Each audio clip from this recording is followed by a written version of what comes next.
let's talk about Santino Ferrucci, and holy shit, what a weekend he had with him, his teammate Arjun Maini, and the Trident team in general.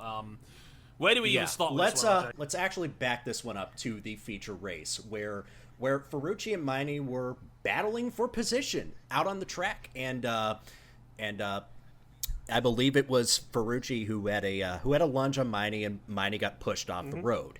Now, keep in mind, these two are already in a tense atmosphere because if you have been following our Formula 2 updates, you'll know that in France, both drivers were very displeased about the lack of power they were getting from a defective engine. Maini has been pretty distressed over the radio. He is a very emotional character. Santino Ferrucci, also a very emotional character. They came to blows on the track. Let's fast forward to the sprint race, where once again Maini and Ferrucci are battling for position. Ferrucci is defending pretty stoutly, so Maini has a audacious lunge up the inside of Ferrucci to get past him for position. That had Santino Ferrucci so incensed that on the cool-down lap after the race, Ferrucci, as the two cars are approaching, I believe this is Arena Corner, where Ferrucci decides he is not too pleased with Maini and runs into the back of his teammate on the cooldown lap. Oh boy. Now I know what you're thinking, but we saw Sebastian Vettel do it, and he only got a slap on the wrist. It goes much deeper than this. It goes a whole lot deeper than this. As it turns out, because the Formula 2 stewards had caught wind that this was a deliberate act of retaliation from Ferrucci feeling like it was not raced fairly by his own teammate. Ferrucci was summoned to the stewards after the race, and Ferrucci decided that he did not want to attend the meeting. He felt like that was beneath him. So shortly after the race, it was announced that Ferrucci received multiple penalties. Hefty penalties, in fact. A 2-round 4-race ban. It is the stiffest punishment levied out in the series ever. And Santino Ferrucci was fined €60,000. 66,000 euros, including 6,000 on top of that, when they had found that he had been in violation of the onboard electronic device policy, which basically means he had a phone in his car, and his glove was off when they found him climbing out of his car. Put two and two together. Per some reports, he was texting and driving on his way back to the paddock. Amazing. Like it's, yeah, this was a holy shit moment. Jeez. Yeah.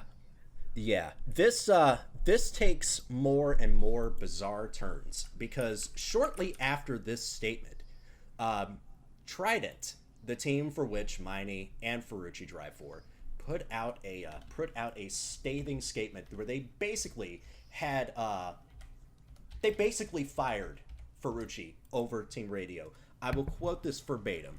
Trident intends to show their support and solidarity and support to Arjun Maini and his family for the unsportsmanlike and above all uncivilized behavior that he was forced to endure not only during this last weekend by Santino Ferrucci. Notice, Santino Ferrucci is not being tagged, because that's what you do when you're deciding to go drag somebody.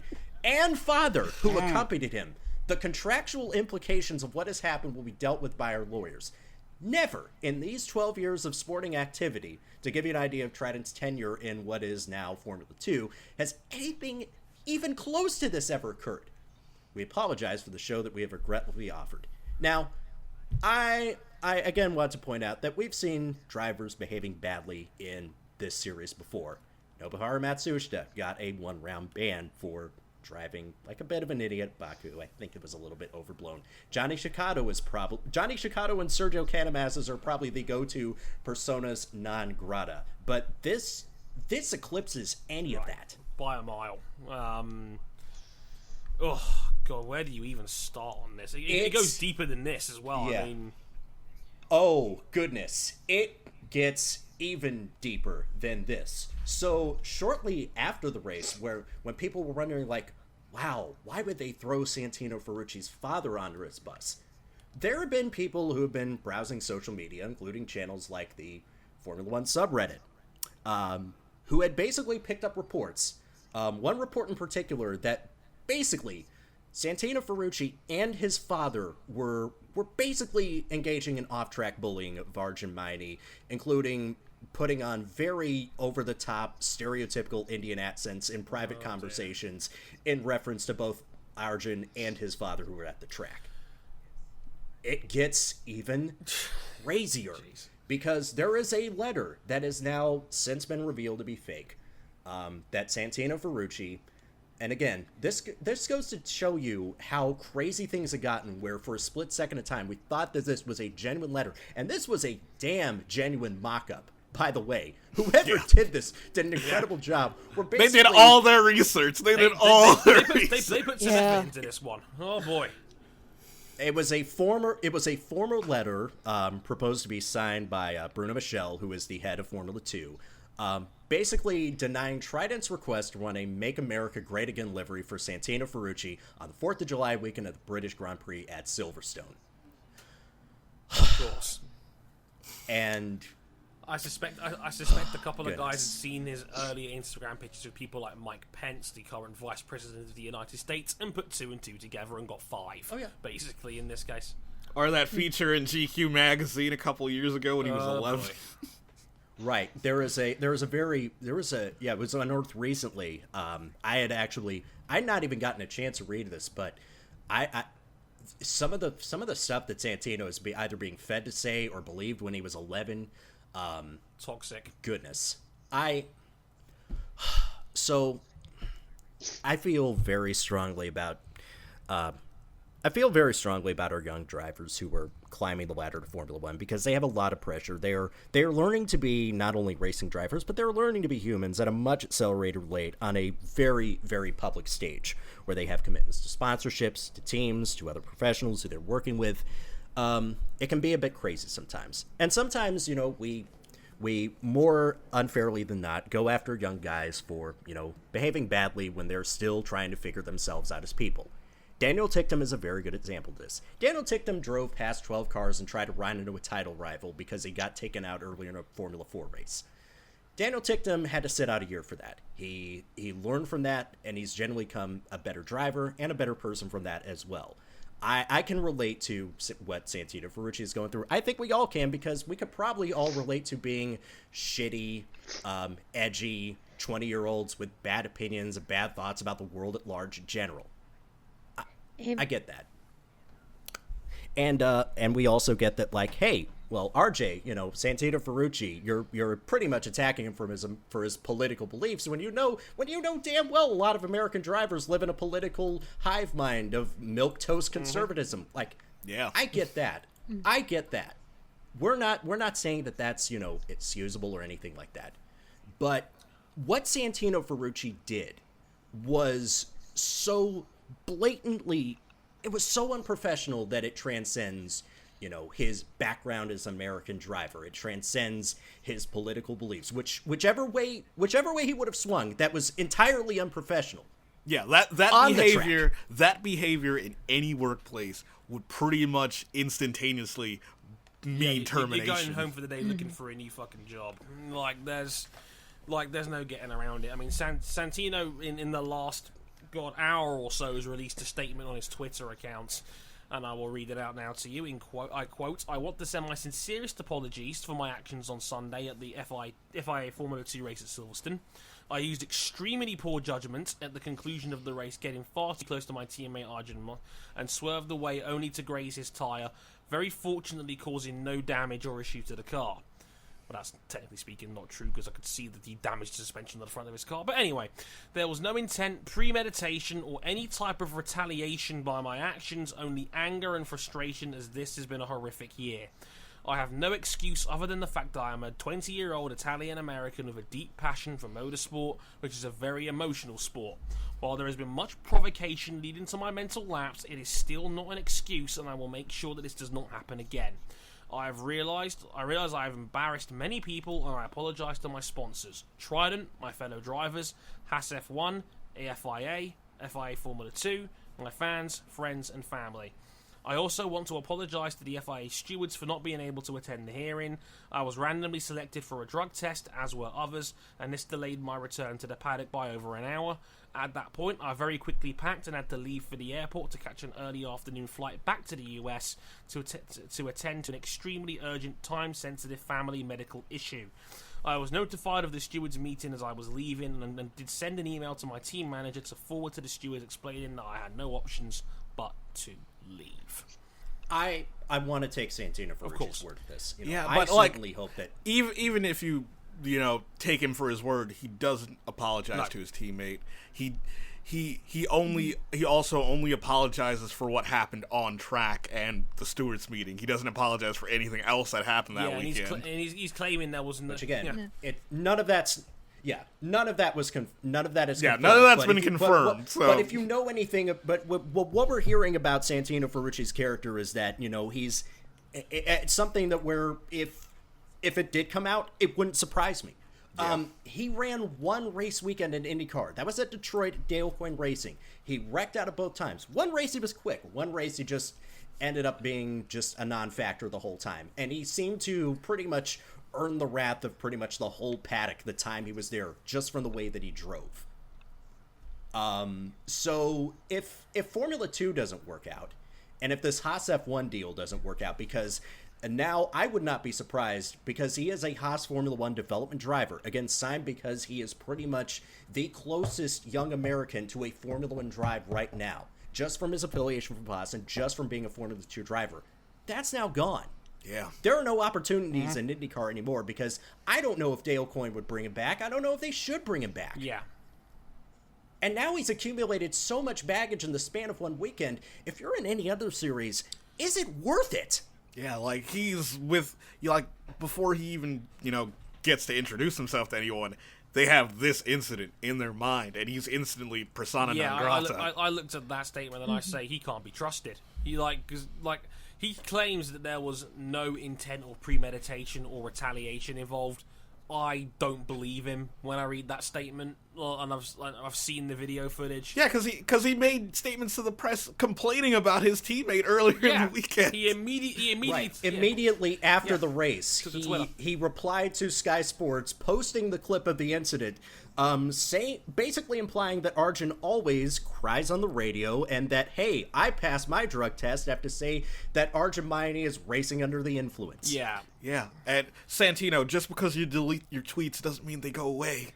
Indeed, we all saw it because it was up for several hours, and in the words of Jay-Z, I don't believe you. You need more people, and it's a crying shame, because I completely agree with RJ in the sense of he probably is the American prospect closest to a Formula 1 drive purely by affiliation, and it would have made sense. Again, I'll go even further with this. I don't have much national pride nowadays. Right. It all comes from our representation in international sports. Our last Formula 1 driver was run out after 5 races with a terrible team. Our last MotoGP rider was killed in a senseless traffic accident. So as an American sports person, I always get excited when I hear about a young driver who has the potential to maybe one day enjoy some modicum of success in Formula 1. I knew that Santino Ferrucci's track record as a driver was very haphazard. He'd shown flashes of speed, but not consistently enough. But he'd done well enough in GP3 and done well enough in Formula 2 to where maybe, this year he could start to turn around. I mean, certainly they wouldn't have just brought him up to Haas F1 just because of his money and American ties. But my 2 cents about Santino, that, reading that GQ article and all the articles from him, 2010, 2011, when he was still in karting, he was the fastest kid out there by far. But the one thing that always comes up, even in that GQ article I posted, is his father. And is that he's close with his dad, but his dad is very problematic to the point where he got pushed up to National 11 karting a year early. The GQ article kind of leaned towards they pushed him up early because he was fast, but they also mentioned complaints from other parents that pretty much they didn't want him to be around there anymore. So if they gave him a bye to Nationals, he would no longer be there anymore.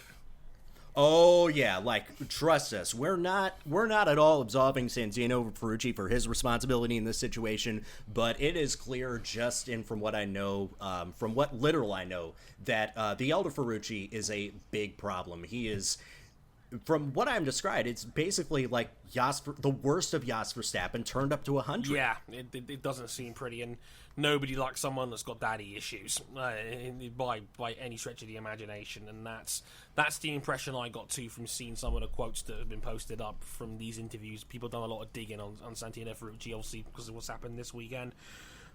His actions on track were appalling, and the fact he doubled down on it on the internet afterwards only made it worse. And if the talk about what he's done with Arjun Maini is true, that is absolutely disgraceful. And no, he should not be. She should not turn a wheel for the rest of the season if that turns out to be true. I completely agree. And if anybody brings him back in 2019 or 2020, they will have to do that knowing that they have that baggage. That's a lot of baggage. Because unless Santino Ferrucci turns a sudden snap, and it can happen. I'm not saying that it cannot happen, but knowing the culture of motorsport, knowing his upbringing, and knowing his family situation, I don't think that it will. And it's really a shame, because I would like to see him turn the corner from this, but I don't think it will. I'm hoping. I'm not expecting, but I can hope that he turns around from this. I'm just not setting expectations that he will. Because no matter what kind of driver that he is, no matter how quick that you are, if you are such a toxic personality that you cannot respect the humanity of the people that you work with, like, it goes beyond politics. Every other driver that we have dragged for, holding objectionable political opinions or voting for the wrong person, they're at least professional enough to respect their teammates as human beings. Right. Exactly. Mm-hmm. And something that should be noted is Ferrucci his Twitter bio now just says American race car driver. Yeah, he is pretty much, he is done at Trident. He may be done for Formula 2 for the foreseeable future. I don't know where his career leads, but again, that's, if you're a prospective team owner that wants a quick driver, you just better be prepared to take that baggage. It's going to be a lot. And normally I'm harsher on people like Santino, but as I've gotten a little bit older and I'd like to think a little bit wiser in my 25 and 5/8 years, I sincerely hope that Santino learns from this, and he can plead for forgiveness, and someone might give him a chance in a year or two down the road. But we've all been shitty 20-year-olds once, and it's a shame that his shitty 20-year-old moment has happened in a race car. And I'm not condoning what he's done. His behaviour has been disgraceful. He's brought shame to him, his family, his team, and to Formula 2 in general. That's the last thing a series that's had a fantastic season needs, is a driver that's acted like a total shithead on track. But I sincerely hope he learns from this and turns a corner, because he's a talented kid, and I like to see talented people succeed. I just sincerely hope that he screws his head back on, and hey, maybe ditch his dad too, but that's probably not going to happen. But yeah, I hope Santino learns from this, and yeah, hopefully he'll sit down and stew during this 4-race span and €60,000 coming out of his pocket to think about what he's done, basically. The finest chump change. Yeah, the finest chump change, I know, for his family and for him and whatnot, but still, point taken. Danny's just came up with an update regarding Ferrucci. That thing that we thought was fake, it wasn't. Oh, golly. No! Yeah. He did request to race with Trump's Make America Great Again slogan on his car at Silverstone. Yeah, I had a gut feeling that it was just like a Santino, defender trying to, quell the flames. Yeah, just like to quickly kind of circle back. Yeah, putting out that letter makes it less of a personal issue with him. It's them trying to make it a political issue, saying that they're coming after us because we support Donald Trump. Stick to sports, King. Keep politics out of this, says everyone that hasn't got a brain when it comes to sports. So when everyone says to me, "Oh, stick to sports, Stray," yeah, can't help this one, I'm afraid. Because the family's personal politics are clearly not influencing other toxic on and off track behaviors off of it. Nope, has nothing to do with politics whatsoever. I've said my piece.